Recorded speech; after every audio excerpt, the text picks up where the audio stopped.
Atamela moratuwa ke o lometsebe. Atamela ke o phetlele makunutu a ntlhokisang boroko ha le pheремile. Theha tsebe o e behe sefubeng o mmamele mabinabine a ya ka pelo ha e bina menyako e tjheswa ke lerato la hao. Hopola rato la ka mohla monene ha ditjhabatjhaba di phalletse ho tla paka la rona lerato. Mohla medidietsane e tsosang maqheku, dinonyana di dula batho ho thinthetsa ka le marole bohle ba hlwelletse ke lerato la rona. Botle ba hao bo ne bo nkamme maikutlo bo nthefutse eka phorohadi ya mmaletsonyane. Botle ba ho bohwa le ke marena bo moshweshwe le seriti botle ke a paka o pono ya mafatshe.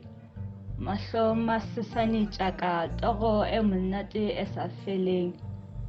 Re ne re eme ka pela matshwele ha o nkenya palamonwana. O thetheleha ha monatjana ha o nka dikano athe bokgeleke ke ntho e tje. Modumo wa lentswe la hao e ne e ka mmino o monate ditsebeng tsa ka. O eme seka senatla Samsone ka phaka tse metsi mahetla a batsi o ntadimile eka ha o kgolwe seka pela mahlo a hao. Ya ka pelo o ne hape ka makgetlo.